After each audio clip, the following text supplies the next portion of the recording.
In this video, I'm going to give you the exact steps to go from skinny fat to jacked.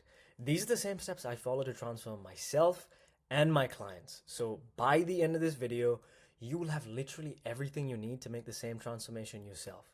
That is not clickbait. So I've put all these lessons into what I call the skinny fat protocol. This is how I transform myself to pack on 20 pounds of muscle and burn 15 pounds of fat so I can go from that typical skinny fat physique to getting lean and muscular.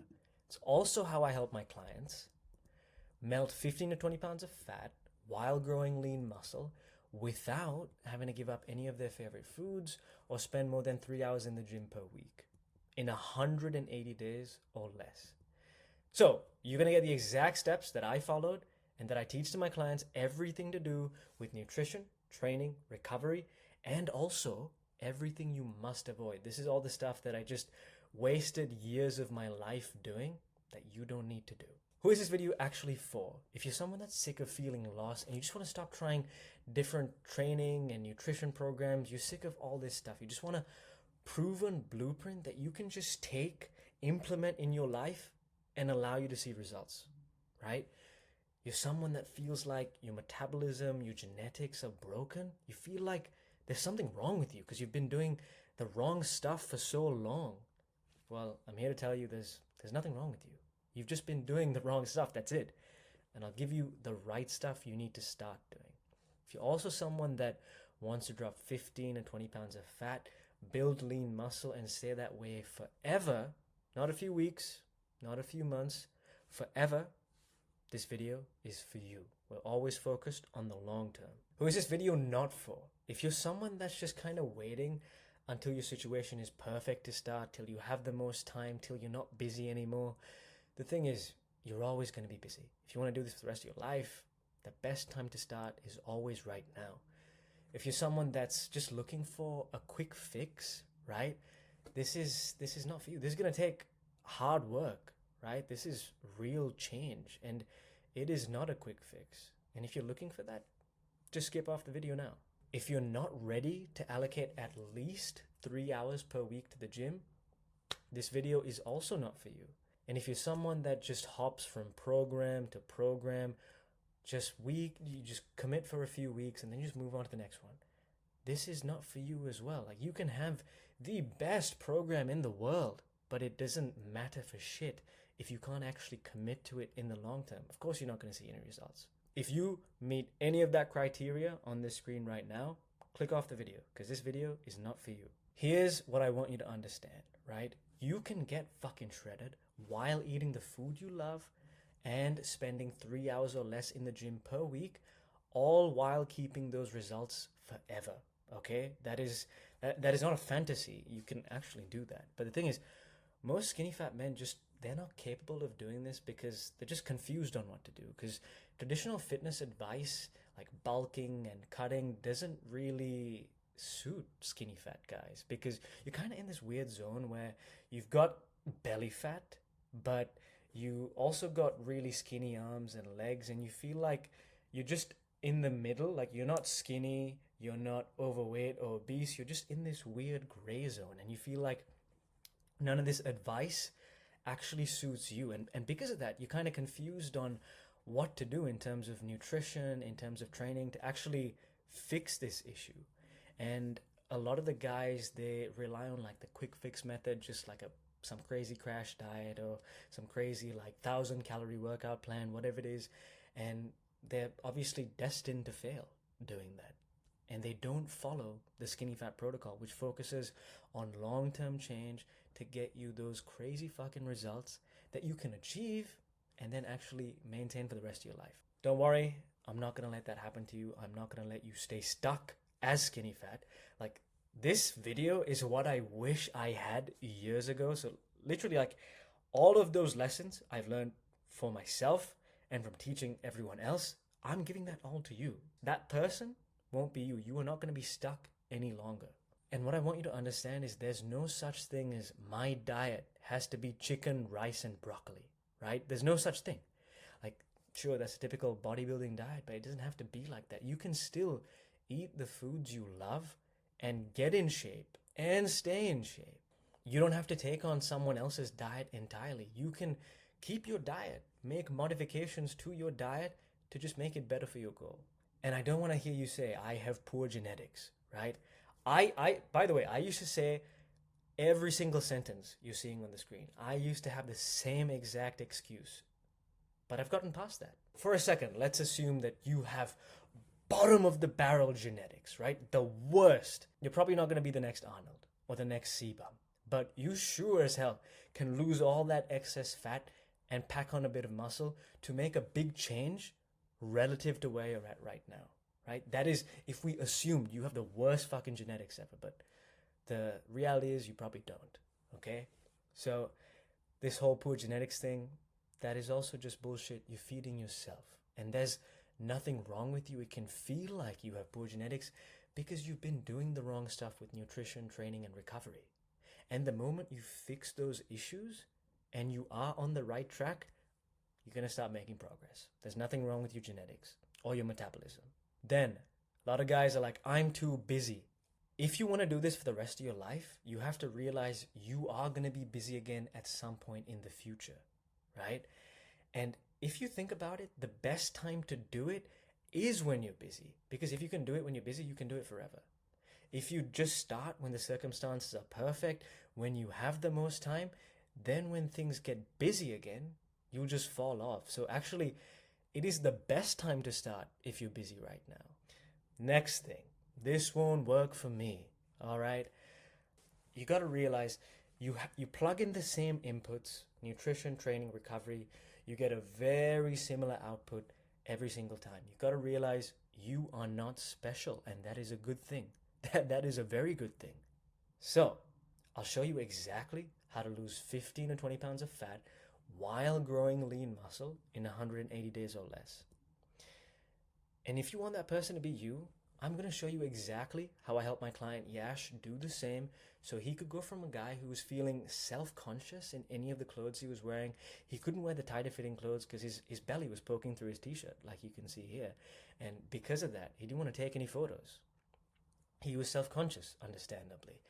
And he was someone that had been skinny fat his entire life. And he'd been trying for years to fix it. And just like I thought, and just like you're probably thinking, Yash thought there was something wrong with his genetics, something wrong with his body.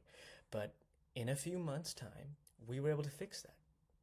We were able to build muscle, lose fat, and achieve that transformation you can see on the right. And not only did we transform Yash physically, but it also transformed him mentally because his confidence was so high that it was not just the case that he was comfortable taking photos. He got his friend to come and organize a photo shoot for him just for the purpose of taking photos so he could post them online and show off his physique. And he was a guy who was terrified several months ago to even be in any photos. And now he's taking photos and posting it online. And I'll show you exactly how to do all of this without giving up any of your favorite foods or spending more than 3 hours in the gym per week. And I'll also show you exactly why I struggled to make any progress for years and how you can avoid this, all right? Avoid all that trial and error. I've got the scar, so you don't have to. So, in case you don't know me, I actually started off quite skinny, right? I was a typical toothpick guy.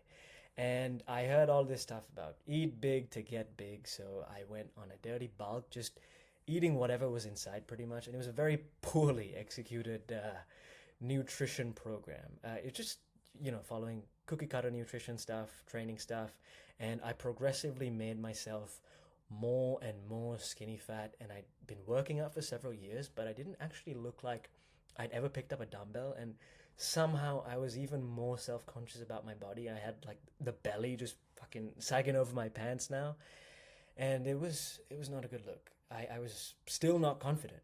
I went from being the skinny guy to the skinny fat guy to the kind of fat guy, and yeah, like nothing really changed. So the thing is like you try everything, eventually you find what works, and that's kind of what happened in my case. I found what works, and I started to see the progress that I kind of wanted, right? I was getting leaner, I was more muscular, my confidence was through the roof because of that. I started to feel a lot healthier, I was a lot stronger. I went from a guy who could barely do a pull-up to doing 40 kilogram weighted pull-ups, and When my confidence went up, I was also getting more attention from girls, and that's how I trapped my current girlfriend of 3 years. And then I started coaching others to achieve the same result as me, but in a fraction of the time. And these are some of the guys I've been able to help so far. So I took all of those lessons I learned from transforming myself and transforming the clients that I've worked with and put it all into the Skinny Fat protocol. So in the following steps, I'm going to give you the entire process. It's all yours. Just steal it, A to Z of what I did to accomplish these results for myself and my clients. The Skinny Fat protocol is a 6-month program. Phase 1 is a 3-month phase. It is a recomposition phase where you're building muscle and you're losing fat at the same time. The whole purpose of this phase is to get rid of that skinny fat look by getting rid of the excess fat and packing on some lean muscle. And from there, at the end of phase 2, you go with either a lean bulk or a cut. Now, this is a decision I usually make with my clients after phase 1 based on whether they want to focus more on muscle growth, in which case they go with the lean bulk, or whether they want to focus more on fat loss, in which case we go with the cut. But that's obviously something you can decide for yourself. If you're doing this on your own after phase 1, just see which one is of a bigger priority to you and then go with either a lean bulk or a cut. So just to give you a bit more context, a lean bulk is essentially a phase where you'd be trying to pack on as much muscle as possible with minimal fat gain. And a cut is where you'd be maintaining the muscle that you've built in phase 1 while stripping away all the fat. The 3 pillars that we apply are nutrition, training, recovery. It's as simple as that. And I'm going to break down every single pillar for you. We'll start with nutrition. Regardless of what stage you're in your workout journey, you have always 3 options. You can do a bulk, a cut, or a recomp. Now you might be wondering, why have I used these photos here? So the thing is, if you're skinny fat, you've got the skinny arms, you've got the skinny legs, you've got the chest fat and the fat around the belly. But the thing is, if you go with a bulk, you'll just be adding more fat to the belly and just making that insecurity even worse. And you kind of end up looking like this at the end of a bulk. And if you go with a cut, the issue is right now you got skinny arms and legs. So yes, you'll be stripping away the fat, but you end up looking like a toothpick at the end of the cut because you don't have much muscle to begin with. And that's where a lot of this confusion comes from, because, can I do a bulk? Can I do a cut? What should I start with? I don't know. The answer is you don't do either of them. You go with a recomp, because you got 2 problems right now. You got too much excess fat, too much fat around the belly, right? That's problem number 1. Problem number 2 is you're skinny. You got skinny arms and legs. But a recomp, it's almost something magical. It feels illegal, right? A recomp allows you to build muscle and lose fat at the same time. But here's the catch. Only noob lifters can actually implement a recomp effectively. So if you've been training and lifting weights consistently for less than a year, then you can do a recomp effectively. Or if you're someone that used to go to the gym consistently and you've had a long break from training, like a several month period, you can also do a recomp. So the recomp takes care of both of your issues at the same time. That's why we always want to start with a recomp. Regardless of what you're doing, it all comes down to calories and protein. If you can hit your calorie target and your protein target on a consistent basis, that is all you need to see progress. Let's break it down. Step 1, you need to figure out what your calorie target is. So I want you to go to tdeecalculator.net. This is a free calorie calculator. Plug in your info, your age, weight, height, activity level. It'll take you literally 10 seconds, right? And what that gives you is your maintenance calories. Now, this is how many calories you need to maintain your current weight. So let's say that's 2,550 for you, okay? If you ate that amount every single day, you would stay at your current weight. Now that you have those maintenance calories, let's figure out what your calorie target is. During phase 1, the recomposition phase, your maintenance calories, that is just your calorie target. You don't need to change that. That is just your target, right? And if you consume that amount, you will stay around the same weight, but you're going to be building muscle and losing fat at the same time. So don't try and look for progress on the scale. The progress is all going to be visual. It's going to be in the mirror type progress. Now, if you do go with the first approach of just going with the maintenance calories, you will be giving muscle growth and fat loss an equal priority. If you want to prioritize fat loss over muscle gain, then you can enter a small deficit. If you're entering a small deficit, essentially you take your maintenance calories and you subtract around 100 or 200 to enter a small calorie deficit, right? Just means that you have a greater priority on fat loss. You would do that in a case where, you have like a little bit of a bigger belly, right? And you want to focus on losing that faster. You can enter a small calorie surplus. If you're going with the lean bulk, just add on 250. If you're going with a cut, then just subtract around 250 to 500 from that maintenance amount, so you can be in a calorie deficit. Now, step 2 is your protein target. This one, pretty damn easy. Just 0.7 to 1 gram of protein per pound of your body weight. And that stays the same regardless of whether you're in phase 1, phase 2. Just for the rest of your life, that protein target will be the same. Oh, I can't get enough protein. Look, I hear this every damn day. Let me show you how to do it. Chicken thighs, pork steak, almonds, chicken breast, tofu, eggs, protein powder, whole milk, kidney beans, lamb, fish, Greek yogurt, beef. You got a shit ton of protein sources available, right? Now, the idea isn't you consume all of the protein sources I've just shown you, but what I'm trying to tell you is you probably have at least 1 or 2 of these protein sources in your diet right now.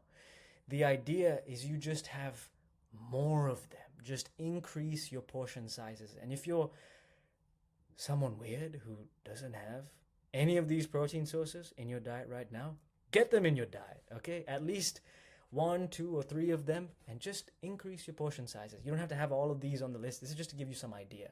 And here are all the protein sources you've just seen ranked in order of highest protein for the lowest amount of calories. So take a screenshot, save it on your phone if you want, so you can refer back to it. Who the fuck is that guy? That is me, right? Baby steps. That's my point. Now that you calculate your protein target, it can seem a long way away, right? Because when I was just starting out, I was having 30, 40 grams of protein. That's how a lot of my clients start out as well. That's probably one of the reasons why you're skinny fat to begin with, because your protein intake is so low. And that's totally fine. But once you calculate your target, let's say that's like 120 grams for you, right? If you're having 30 right now, that is a huge jump. That's 90-gram jump. So you don't have to jump to it straight away. Instead, it is way better for consistency just to slowly build up to it over time. Just add, 10 or 20 grams each day until you've achieved that protein target on a consistent basis. Because again, remember, this is not a quick fix. We are looking for long-term sustainable change. Step 3 is nutrition tracking. It's all fine and dandy to think about these nutrition targets, but you actually have to hit them. There's a few different ways we can track. One of those ways is by using a nutrition tracker, like a nutrition tracking app like MyFitnessPal. It is a free app. And by the way, like any of these app recommendations that I make throughout this video, I'm not sponsored by any of them. Like, this is just me recommending the good apps that I truly use and I've used in the past, ones that I truly believe in. And these are all free, okay? So MyFitnessPal or any other nutrition tracking app, they function as a food diary. So each day you have like breakfast, lunch, dinner, and you can input your foods into that and say, okay, I had this much of chicken or this much of rice. And then the app does all the hard work and it tells you, okay, this is how many calories you have, this is how much protein you've had today, and that's it, right? So the way that you might use MyFitnessPal, obviously the interface is going to change a little bit over time, but it stays pretty much the same overall. So I don't know when you're watching this video. I don't even know if this video is still up in a few years' time, but I hope the interface is still relatively the same. So if you want to add something for breakfast, you just hit add food, and then bam, you get access to MyFitnessPal's database of foods, and then just here you can like search for whatever food that you want to enter. And a slightly easier way you can do that is by scanning a barcode. Now, if you don't live in a third world country, this will probably work, because I remember when I'm in Sri Lanka, none of that shit works. Might have changed since then, I'm not sure. But in the UK, it's really easy. Like, you can just scan a barcode and bam, it just gets up the food item automatically without you having to manually search for it. And then you just enter the quantity of the food item. Now, there is a scan a meal feature, like this AI stuff. I'm sure Apple has this one as well. Now, again, if you're, what I'm about to say is, like, don't use the scan a meal feature, because it's better than nothing, but it's not super accurate, because it's like the AI doesn't know what ingredients you put into a meal. It doesn't know like how much oil you used or how much sauce or whatever it is, right? It's just making a very, very rough estimation. So when you can, definitely try and be more accurate. Now, you may be watching this video in fucking 2030, 2040. Maybe AI has figured that shit out. So I might be wrong, right? So fact check me from the future. Next thing. Over here, it shows you how many calories you've consumed throughout the day. So you can easily see, okay, am I on track to hit my calorie target or not? And if you click onto that, then it shows you all of your macros. Now, the only one that we care about is protein. And then we can see, have you hit your protein target today? And the great thing about nutrition tracking is, don't track all of your foods at the end of the day. If you track meal by meal, like you're doing breakfast and you're doing lunch, then you can see like throughout the day, okay, like how much protein do I have left to get? How many calories do I have left to work with? That way you can ensure that you're always working towards those targets, instead of just getting to the end of the day and realizing, oh, you know what, I missed my targets completely. I'll try again tomorrow. It's way better doing it this way. Now, if you are someone that can't track your foods like that for whatever reason, it's also totally cool. Estimate, right? Now, estimating is obviously not the most accurate solution, but it is certainly better than nothing. And I'll show you how to do it. So, first thing you gotta do is obviously fill your diet with more whole foods. And with every meal, I want you to eat at least a fist-sized portion of lean protein. Okay? So go back to that list from earlier, my protein ranking. Take some of the foods from the very top, and I want you to eat at least a fist-sized portion of one of those protein sources with every single meal. Now, there's also another solution if you can't actively track like that. This just depends on the type of person you are, because meal prepping isn't really for everyone. I fucking hate meal prepping. I've probably done it for a week in my entire life. I have like a lot of clients that do meal prep and they really enjoy it. So it's just up to what works for you. Now, the thing with meal prepping is, if you can decide all your meals for the week, or you have a coach that does that for you, you just need to do all that effort of tracking it just once, and then it's just a matter of cooking the meals. And you don't actually have to track it on the day. It's just tracking it and figuring out the quantities when you're coming up with the meal plan for what you're going to prep. And it does save time and effort, because yeah, you might be spending like an hour or two prepping it on a Sunday, but then you don't have to waste time cooking and doing stuff throughout the week, because it's already cooked. You just need to put it in the microwave or the oven or whatever. So again, totally depends on the person. Now, just to give you guys some ideas on what kind of meals you can have, I have an example meal plan here for you. Now, the total calories are 2,000. Total protein is 120 grams. Now, this is obviously a cookie cutter nutrition plan. The whole point is not for you to just go and follow this meal plan exactly, because obviously your calorie target, your protein target are likely going to be different from this. And it doesn't mean that you're going to like these foods. The whole point in me showing you this is just to give you some idea of what a typical day of eating might look like to achieve calories like this or protein like this. Okay, it doesn't mean that you need to go and follow this meal plan exactly. What I recommend is you make modifications to your current diet so that you can still enjoy the foods you love, and it doesn't feel like you're just taking on someone else's diet. Because the thing with all of these fucking meal plans, or coaches who give all these crazy meal plans to their clients, is a lot of the time they're just taking on someone else's diet and not modifying the diet, the diet that the clients actually enjoy, the diet that you enjoy.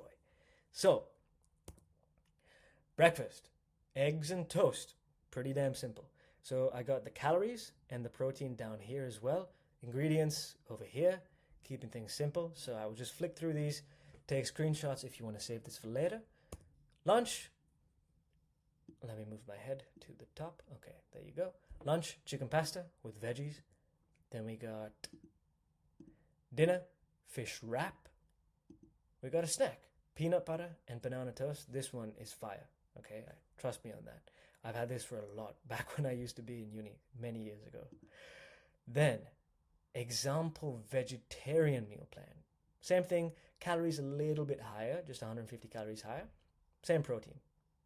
So, breakfast stays the same. Now, if you're one of those weird vegetarians that doesn't eat eggs, just replace the eggs with tofu. Pretty much the same outcome. Lunch, pasta with lentils and veggies. Dinner is grilled paneer wraps. Snack stays the same as previously, peanut butter and banana toast. And snack number 2, we're throwing in a protein shake just because it is a little bit harder to get to that protein target if you're vegetarian. That's it, right? That's the meal plan. Now, let's address and break down some myths, right? So you might have been thinking, what about all these special diets? What about intermittent fasting or keto or one meal a day? Like, do I need to do this? Should I be doing this? Good question, right? The thing is, none of these diets do anything special at all. None of them. Again, it goes back to what I mentioned earlier. If you're hitting your calorie target and your protein target on a consistent basis, that is all that matters towards your progress. If following one of these diets makes it more enjoyable for you, it makes it easier for you to hit your calorie target and your protein target, then go for it. By all means, go with it. But it is not something you have to do. It is not something that gets you like additional progress. Not at all. I do have some clients that follow one meal a day or intermittent fasting because they just simply enjoy living their life that way. And if you don't have to do it. Simple as that. Now, weight tracking. This is very important for measuring progress over time. One thing I want you to start doing is tracking your weight every day. The more data, the better. If you're tracking your weight just once a week or twice a week, you don't have much data to play around with. And the thing with your weight is it tends to fluctuate a lot because of water weight, right? If you're tracking your weight just once a week, you might be, let's say you're trying to lose weight, right? And this week you weigh heavier compared to last week, but maybe you just forgot to take a shit before weighing yourself today and you just have higher water weight. But in reality, you may have lost like a ton of fat compared to last week, which is why it's important to get more data points. So we track our weight every day. That means we can look at our weekly average weight and get rid of those inconsistencies because of water weight. So, weight tracking, when it comes to recomposition, we want our weight to remain relatively stable because we're building muscle and losing fat at the same time. It's not really going to change a whole lot. So it might go a little bit up, a little bit down, but overall, it should stay roughly where you started. Phase 2, if you're doing a lean bulk, you want to be gaining around 0.5 pounds of weight per week. If you're doing a cut, you want to lose up to 1% of your body weight per week. If you go beyond losing 1% of your body weight per week, then you start risking losing muscle as well. So when I say 1% of your body weight, it's like if you're 70 kilograms, you want to lose up to 0.7 kilograms per week. Anything more than that, you're risking losing muscle. And at which point it's not going to seem very worthwhile doing that.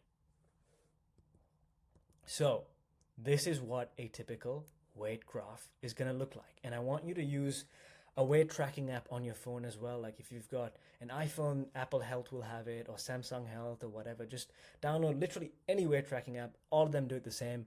Just track your weight, enter it into the app, and then the app just does all the tracking for you. You can see what your weekly average weight looks like. But what you got to remember is there will be ups and downs. That is a totally natural part of the process. Like in this example, this is someone trying to lose weight.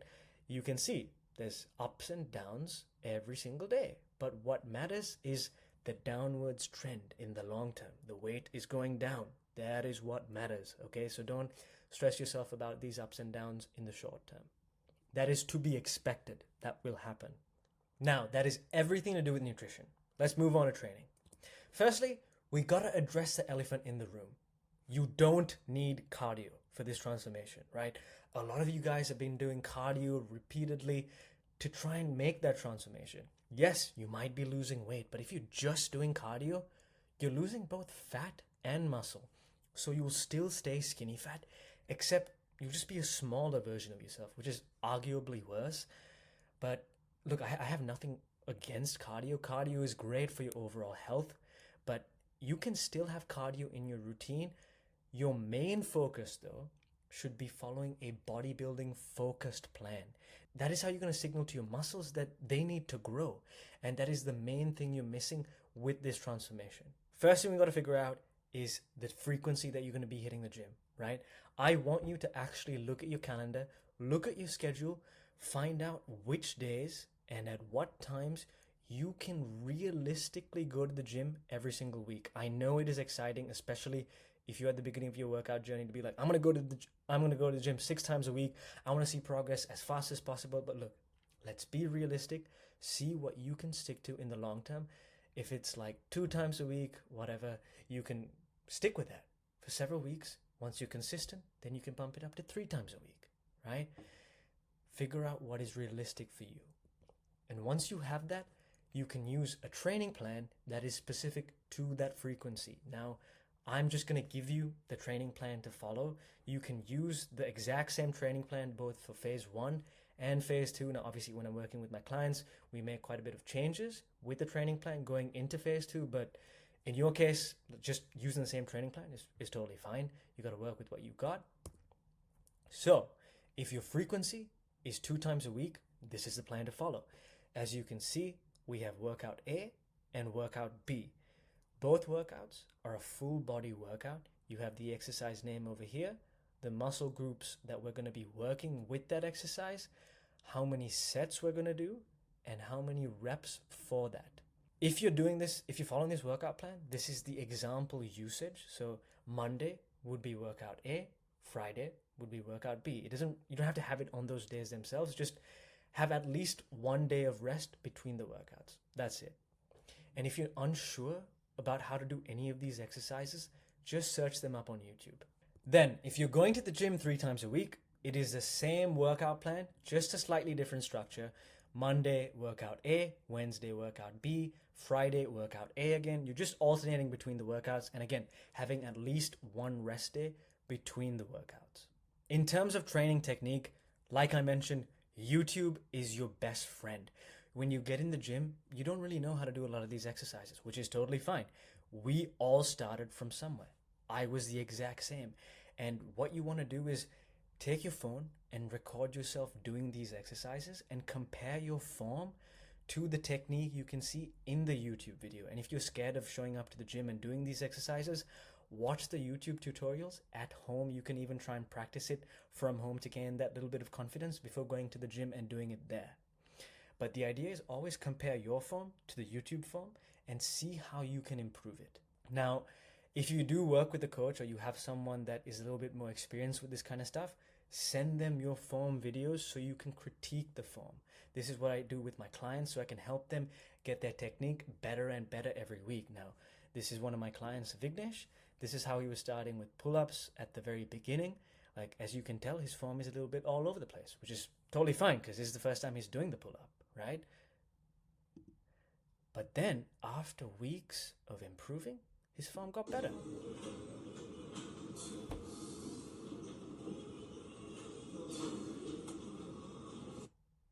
And he only achieved that result by recording himself multiple times, sending that video over to me to critique his form, and comparing his form with the YouTube tutorials, right? That is how he consistently improved. Next thing is intensity. It is important that you train hard with every single set you do in the gym.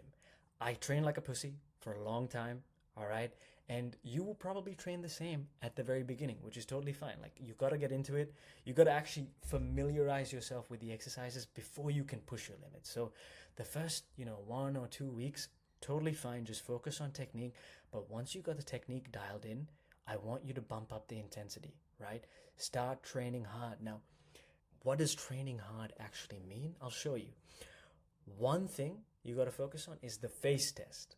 Your face has to get at least a little bit fucked up during the set. If you're just doing a set and you're straight faced the whole time from beginning to end, something's wrong. Okay? You need to be training a little bit harder.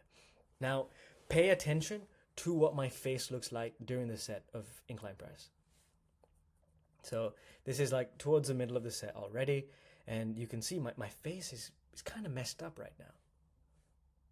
And it only gets more and more messed up towards the end of the set. Like, I'm straining really hard. And you need to pass that face test, that face strain test, for every set. Not just the last set of your exercise, for every set. And one other thing I also want you to pay attention to know if you're training hard is the speed of your rep. If the speed of your rep is exactly the same for your first rep and for your last rep of the set, something's wrong. You're not training hard enough. What you'll realize is, as you train harder, you'll realize the speed of your rep starts to slow down for those last few reps. And that's a great sign. It's not something you have to do intentionally. It's just like when you're training hard and you're going close to failure, which is basically the point at which you can't even do a single rep anymore because your muscles are just so fatigued. Like, there's nothing left in the tank. The speed of your rep will just naturally slow down. It's not something you have to think of, okay, like, I'm getting towards the end of the set, I should slow the rep down. No. Like you will be pushing as hard as you can, and the speed of the rep will just naturally slow down. So let's look at my form here, right? This is in the middle of the set. Still going kind of smooth. And then let's look at the rep at the end of the set. You see, like, it's way slower. And it's not because I'm intentionally doing that. I'm pushing as hard as I can. And that might look a little bit differently from exercise to exercise. Let's look at me doing RDLs over here. RDLs is Romanian deadlifts. You can see the speed of the rep towards the middle of the set, and then how it begins to slow down as I get towards the end of the set. And that's something you got to play out for. And also, saw my face? I passed the face test there. So that is training intensity. Train hard. It is very important that you train hard. All right, next thing is progressive overload. Also very important. Growing muscle is a slow process. You can't just do a workout, look in the mirror and be like, oh, did I get a little bit bigger from that workout? You might have a pump, but you can't tell whether you gained any actual muscle from that workout. It's a slow process.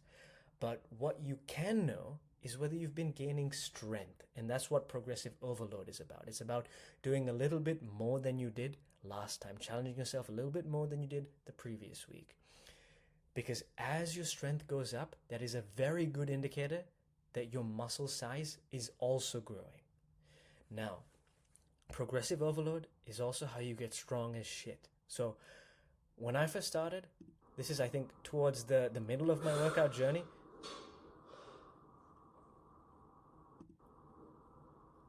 I'm struggling to do a few pull-ups here.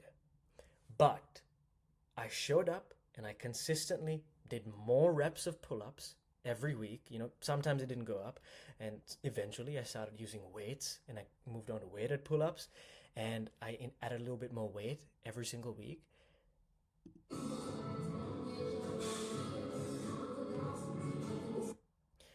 And that's how I got to 40 kilogram weighted pull-ups, because of progressive overload. And that's how I developed a much bigger back as well, by showing up every day and doing more than the last week. And there's different ways you can do this, right? You can do more reps, more weight, better technique. This is how that might look, right? Let's say week 1, you do bench press, 60 kilograms for 10 reps. This week, you can do 11 reps, 12 reps, 13 reps. You can increase the weight. Last time you did 60 kg, this time you can do 61.5 or 62 or whatever it is. And remember, even the small increments count. That those small increments, even though it seems like, oh, I need to put the baby plate on the barbell. Look, doesn't matter. Those baby plates are what adds up to the big plates in the long term. Better technique, right? Let's say last week you did bench press with crappy form. This week you do bench press with less crappy form. Okay? And it doesn't have to be one or the other. It can be any combination of these. You can do more reps, more weight, and better form. Like it doesn't have to be one or the other. And please, for the love of God, do not rely on memory. It is impossible for you to remember how many reps, how much weight you used for every single set, for every single exercise. You just won't do it. Like I tried to do that for years and I wasted a lot of time because of that. So please listen when I tell you, like you won't remember all of that. Which is why you can just automate it and use one of these free workout tracking apps. Again, I'm not sponsored by any of them. I just believe these are decent apps to use. They just make it way easier. All you got to do is input your workout plan into one of these apps, either strong or heavy, whichever one you prefer. And then the app just does all the automation for you. So when you're doing a workout, it'll say, hey, last week you did this much, this week do this much, and you've just automatically progressed. So you don't even have to think about it. The app does all the work for you, yet again. Make it as easy as possible for you. So that is everything to do with training. Now we move on to recovery, which is pretty short, but recovery is one of the most overlooked pillars ever, right? People will be dialed in with their nutrition, with their training. They're like, oh, just eat more protein, go to the gym, bro, and they're sleeping 4 fucking hours, right? Recovery is one of the most important pillars. Not only is it going to help you with your fitness and getting this transformation, but it just carries over into so many areas of life. You'll have a better mood, better health, better longevity, higher testosterone, higher sex drive. You'll just feel better overall. You'll be more productive. You'll have better focus. It is a no-brainer to have better recovery. And I'll show you exactly how. So, get at least 7 to 8 hours of sleep per night. Okay? Increase that sleep volume and also increase your sleep quality. Like, it is scientifically proven you will build more muscle and lose more fat if you have a higher sleep volume and higher sleep quality. It is one of the easiest things you can do to get better gains by the end of these 6 months. Okay? So dial in, get better sleep. In terms of increasing your sleep quality, this is what I do myself and also what I recommend to my clients. Use an eye mask, right? So you can block out all external light so you can just sleep more soundly, and also use earplugs if there's like noise around you, like cars or people talking. Just block out all the noise. You can also use a sleep tracker. I have used a Fitbit in the past, which I found pretty useful. It'll tell you what your sleep volume is, what your sleep score is. So like every day you wake up, you kind of want to beat the sleep score from last time. And it's a good way to stay accountable and kind of figure out where your sleep is at right now. Like you don't need it at all, but I would say it's pretty useful. It was useful for me. Now, you got everything to do with nutrition, training, and recovery. But here's a little key that is going to benefit you a shit ton throughout this entire journey. That is support and accountability. Because you can have the best plan in the world, but it won't mean shit unless you can do it on a consistent basis. And another thing is everyone's situation is a little bit different. Like you're going to have requirements, different preferences to do with nutrition, training. You're going to have a different lifestyle that needs something personalized to that, which is why it is super useful if you have a coach who can help you with that. If you can't afford a coach or you don't have access to a coach, go with a friend, someone that has more experience, someone that has a physique similar to what you want. Now, obviously there are a lot of gym bros who talk a lot of shit and don't really know what they're saying, but I would say there's probably still a little bit better than doing it alone. Now, if you don't have any friends and you're kind of doing this alone, you have no one that can support you, you can use ChatGPT. I know it's probably not the best solution, but again, it's better than figuring it out all on your own. You can ask ChatGPT questions to get some level of personalized help during this whole journey and get some accountability as well. So, you got everything you need in terms of nutrition, training, recovery. All you got to do is implement all of that on a consistent basis and you will see results. You will melt away all that fat and pack on lean muscle. I do have an offer for you though. If you're skinny fat and you're just tired of not being able to wear the tight clothes you want, you got the belly poking through the t-shirt, you're self-conscious of the skinny arms and the chest fat, and you're just tired of figuring this out all on your own, and you want some personalized help, and you want to look great with your shirt off, you want to feel super confident, I've got the skinny fat protocol, and I can help you melt 15 to 20 pounds of fat while growing lean muscle without having to give up any of your favorite foods or spending more than 3 hours in the gym per week in 180 days or less. This is guaranteed. If you do not get that result, you get all of your money back. I will 100% refund you all of that money if you don't get there in 180 days or less. Now, if that does sound of interest, you can book a call using the link in the description. I obviously don't work with everyone, but the call is just more for us to kind of figure out if we even would be a good fit to work together. Thank you guys so much for watching. I hope the video was useful. Again, if you're skinny fat, you're tired of the belly poking through your t-shirt, you're tired of fighting this bastard alone, you just want to feel good with your shirt off, you want to feel confident, then you can book a call using the link in the description to see if the program might be a good fit for you, and we can take it from there. And hopefully, I'll see you on a call. Peace.